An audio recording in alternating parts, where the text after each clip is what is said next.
Assalamualaikum warahmatullahi wabarakatuh. Alhamdulillah, kembali bertemu kita. Mudah-mudahan ada tambahan ilmu yang bermanfaat bagi kita semuanya. Amin. Ya, seperti biasa, mari kita istighfar bersama. Astaghfirullah Rabbal Baraya. Astaghfirullah minal khotoya.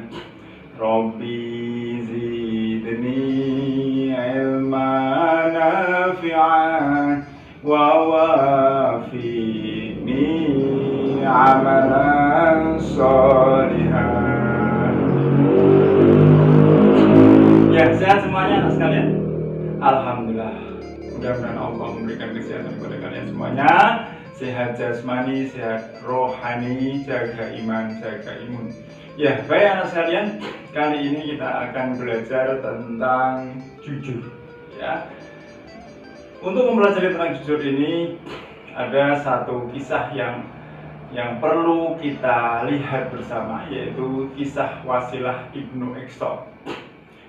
Ya, kisah menarik berikut mungkin dapat menginspirasi dan memotivasi kita agar selalu mempertahankan kejujuran dari segala kondisi. Simaklah kisah sebagai berikut ini.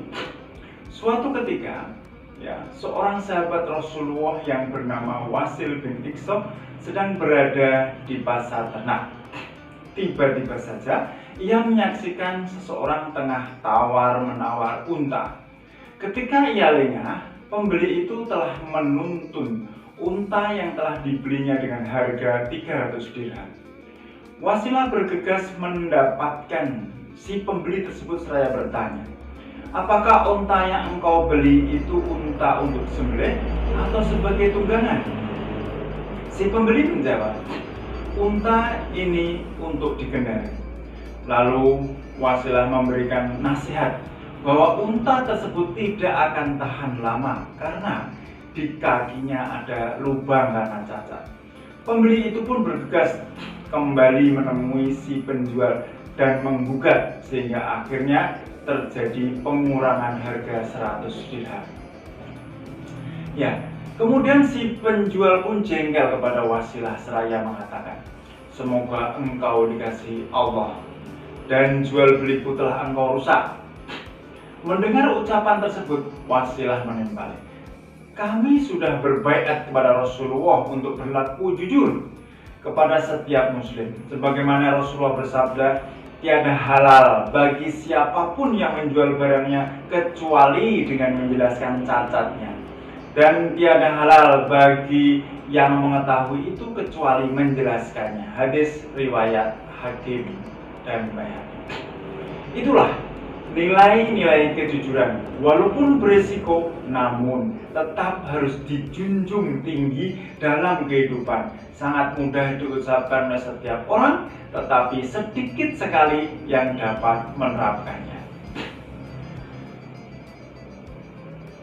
Ya, kemudian setelah kalian semuanya membaca wacana, ya, setelah kalian semuanya mendengar kisah tadi, bagaimana jika hal tersebut terjadi pada dirimu? Apakah kamu akan tetap berlaku jujur meskipun akan menanggung resiko yang berat? Ataukah kamu akan diam saja pura-pura tidak tahu? Ya, setelah mengetahui resiko orang tidak jujur, apakah kamu akan tetap melakukan kecurangan ketika orang lain tidak mengetahui? Ya, ini pertanyaan untuk direnungkan dan kemudian didiskusikan. Ya, begitu anak sekalian. Nah, kemudian kita lanjutkan tentang jujur itu sendiri. Jujur itu berasal dari bahasa Arab, ya, as-sidqu atau as-sidiq, yang berarti adalah benar, nyata, atau berkata benar. Sedangkan menurut istilah, ya, jujur itu adalah kesesuaian antara ucapan dan perbuatan, kesesuaian antara informasi dan kenyataan, ketegasan dan kemantapan hati, dan sesuatu yang baik yang tidak dicampuri kedustaan, yaitu secara istilah. Nah, menurut Imam Al-Ghazali, jujur itu harus jujur dalam niat, atau kehendak, jujur dalam perkataan atau lisan, dan jujur dalam perbuatan. Ya. Kejujuran ini merupakan pondasi atas tegaknya sesuatu nilai-nilai kebenaran. Karena jujur itu identik dengan kebenaran. Allah berfirman, "Ya ayyuhalladzina amanu taqullaha wa qulu qawlan sadida," yang artinya, wahai orang-orang yang beriman, bertakwalah kamu kepada Allah dan ucapkanlah perkataan yang benar. Quran Surat Al-Ahzab ayat 70. Kemudian dalam surat yang lain, wahai orang-orang yang beriman, mengapa kamu mengatakan sesuatu yang tidak kamu kerjakan? Itu sangatlah dibenci di sisi Allah jika kamu mengatakan apa-apa yang tidak kamu kerjakan. Surat Al-Qaf ayat 2-3. Kemudian dalam surat Taubah ayat 119, ya. Ya ayyuhalladzina amanu taqullaha wa kunu ma'as-shodiqin. Wahai orang-orang yang beriman, bertakwalah kepada Allah dan bersamalah kamu dengan orang-orang yang benar. Nah, itu dari Al-Quran semuanya. Nah, kemudian kita lihat dalam hadis. Ini hadis yang cukup panjang, ya.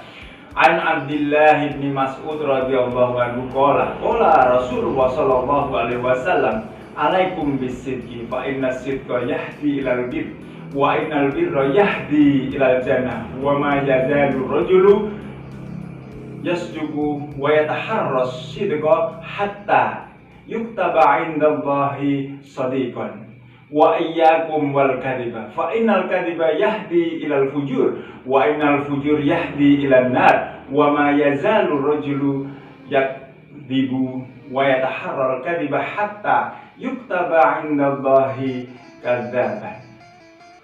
Yang artinya adalah, hendaklah kamu berlaku adil karena kejujuran menuntun pada kebenaran dan kebenaran menuntunmu ke surga. Dan senantiasa seorang berlaku jujur dan selalu jujur sehingga dia tercatat di sisi Allah sebagai orang yang jujur. Dan hindarilah olehmu berlaku dusta. Karena apa? Dusta menuntunmu pada kejahatan dan kejahatan menuntunmu ke neraka. Dan seorang senantiasa berlaku dusta dan selalu dusta sehingga dia tercatat di sisi Allah sebagai pendusta. Hadis riwayat Muslim. Nah, kemudian penerapan perilaku jujur dalam kehidupan sehari-hari ini banyak contoh-contohnya. Ini mestinya kalian bisa, apakah kalian termasuk jujur atau tidak, ya.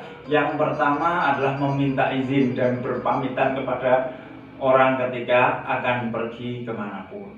Ya, ini termasuk perilaku jujur. Kita jangan nyelonong saja, itu termasuk perilaku yang tidak jujur. Kemudian yang kedua, tidak meminta sesuatu di luar kemampuan kedua orang tua. Ya. Kemudian yang ketiga, mengembalikan uang sisa belanja meskipun kedua orang tua tidak mengetahuinya. Lalu yang keempat adalah melaporkan prestasi hasil belajar meskipun dengan nilai yang kurang memuaskan. Itu perlu, ya, yang seperti itu dilaporkan kepada orang tua. Kemudian yang kelima, tidak memberi atau meminta jawaban kepada teman ketika sedang ulangan atau jam sekolah. Nah, banyak lagi. Yang keenam adalah mengatakan dengan sejujurnya alasan keterlambatan datang atau ketidakhadiran ke sekolah. Yang ketujuh, mengembalikan barang-barang yang dipinjam dari teman atau orang lain meskipun barang tersebut tampak tidak begitu berharga. Yang kedelapan, memenuhi undangan orang lain ketika tidak ada hal yang dapat menghalanginya. 9. Tidak menjanjikan sesuatu yang kita tidak dapat memenuhi janji tersebut. 10. Mengembalikan barang yang ditemukan kepada pemiliknya atau melalui pihak yang bertanggung jawab. Yang ke-11 adalah membayar sesuatu sesuai dengan harga yang telah disepakati. Itu adalah contoh-contoh perilaku jujur. Nah, bagaimana dengan Rasulullah? Ya, Rasulullah adalah suri tauladan yang baik bagi kita semuanya. Kenapa? Karena dalam bercanda pun ternyata Rasulullah tetap jujur. Dia tetap mengatakan yang sebenarnya. Ya. Nah, orang mungkin tahunya Rasulullah tidak pernah bercanda. Pernah, tetapi bercandanya Rasulullah itu tetap sesuatu yang benar. Ya, karena dalam hadis itu mereka bertanya para sahabatnya, "Ya Rasulullah, apakah engkau bergurau?" Rasulullah menjawab, "Ya, tapi dalam bergurau aku hanya mengatakan yang sebenarnya." Hadis riwayat Bukhari dan Tirmidzi. Nah, contoh daripada canda Rasulullah. Dikisahkan dalam suatu riwayat ada seorang laki-laki meminta kepada Nabi Muhammad agar beliau membawanya di atas kendaraan. Lantas Rasulullah berkata, "Aku akan membawamu di atas anak unta." Orang tadi pun bingung, sebab ia hanya melihat seekor unta dewasa, bukan anak unta. Rasulullah menjawab, "Bukankah yang melahirkan anak unta itu juga seekor unta?" Ya, itu canda Rasulullah. Jadi tidak tahunya bahwa unta itu juga tadinya anak unta, yaitu tidak salah. Kemudian satu lagi contohnya, suatu hari Rasulullah kedatangan seorang nenek tua yang bertanya, "Apakah kelak diriku akan masuk surga ya Rasulullah?" Rasulullah menjawab, tidak akan ada nenek-nenek di surga." Mendengar jawaban itu, spontan sang nenek menangis sedih. Lantas Rasulullah menjelaskan kepadanya, kelak tidak ada nenek-nenek di surga, sebab semua ahli surga akan kembali belia, akan kembali muda. Sang nenek pun kembali tersenyum senang. Ya, itu contoh-contoh dari candanya Rasulullah. Ya, begitu. Sekarang kita lanjutkan alasan manusia membutuhkan sikap jujur. Ya. Yang pertama, manusia membutuhkan ketentraman dan kenyamanan. Ya. Manusia membutuhkan kejujuran karena apa? Mendatangkan ketentraman dan kedamaian. Yang kedua, sikap dusta dapat menimbulkan keresahan, perselisihan, dan permusuhan. Kemudian yang kedua, kejujuran sebagai pembuka pintu kebaikan. Ya. Jujur itu akan mendatangkan kebaikan dan kebaikan mengantar ke surga. Itu ya. Terus kemudian identifikasi perilaku jujur dalam kehidupan sehari-hari.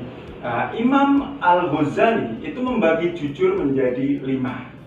Satu adalah jujur dalam ucapan, yang kedua jujur dalam niat, yang ketiga jujur dalam kemauan, yang keempat jujur dalam menepati janji, 5 jujur dalam perbuatan. Itu ya. Nah, jujur ini harus diterapkan dalam segala aspek, termasuk dalam jual beli. Ya. Jadilah pedagang jujur seperti Rasulullah. Nah, kemudian cara membiasakan jujur. Yang pertama, biasakanlah itu sejak dini. Yang kedua, memperdalam dan mengamalkan ilmu agama. Yang ketiga adalah membuat lingkungannya itu juga dalam kejujuran. Yang keempat adalah menghayati dan memahami betapa besar manfaat kejujuran dan akibat daripada tidak jujur. Itulah hal-hal yang bisa membiasakan kita untuk bersifat jujur. Nah, kemudian kita lanjutkan hikmahnya apa? Hikmah perilaku orang yang jujur dalam kehidupan sehari-hari di masyarakat, bagi dirinya sendiri semakin dipercaya oleh orang lain, menjadikan harga diri semakin tinggi, dicintai oleh Allah. Nah, bagi orang lain, suka berteman dengan orang jujur menumbuhkan perasaan aman dan nyaman, terlindungi hak-haknya dengan selamat. Kemudian bagi masyarakat, bangsa, dan negara, semakin mempercepat tercapainya tujuan bangsa dan negara, yaitu terwujudnya keadilan yang sebenarnya, terpenuhinya hak-hak kaum du'afa. Nah, itulah hikmahnya daripada perilaku jujur. Nah, sekarang yang terakhir adalah rangkumannya. Pertama, jujur atau asidku itu adalah mengatakan sesuatu dengan sesuai dengan kenyataan. Sedangkan dusta adalah mengatakan sesuatu yang tidak sesuai dengan kenyataan. Yang kedua, kejujuran merupakan petunjuk dan jalan menuju surga Allah. Sedangkan dusta adalah petunjuk dan jalan menuju neraka. Ya, kemudian kita lanjutkan yang ketiga, jujur adalah sifat para nabi dan Rasulullah. Sedangkan bohong atau dusta adalah ciri daripada sifat orang-orang munafik. Lalu yang keempat, kejujuran akan menciptakan ketenangan, kedamaian, keselamatan, kesejahteraan, dan kenikmatan lahir batin baik di dunia maupun di akhirat kelak. Sementara kedustaan akan menimbulkan kegoncangan, kegelisahan, konflik sosial, kekacauan, kehinaan, dan kesengsaraan lahir dan batin, baik di dunia apalagi di akhirat. Ya, yang terakhir adalah diperbolehkan dusta hanya untuk 3 hal saja. Ya, ingat itu. Yang pertama adalah ketika seorang istri memuji suaminya atau sebaliknya, ini boleh berbohong. Yang kedua, ketika ada orang akan mencelakai orang yang tidak bersalah dengan mengatakan bahwa orang yang dicari tidak ada. Itu boleh. Yang ketiga, ketika ucapan dusta untuk mendamaikan 2 orang yang sedang bertikai agar damai dan rukun kembali. Ya, itulah anak sekalian pelajaran kita tentang kejujuran kali ini. Mudah-mudahan bermanfaat bagi kita semuanya. Mari kita akhiri pelajaran kita dengan hamdalah bersama. Alhamdulillahirabbil alamin. Assalamualaikum warahmatullahi wabarakatuh.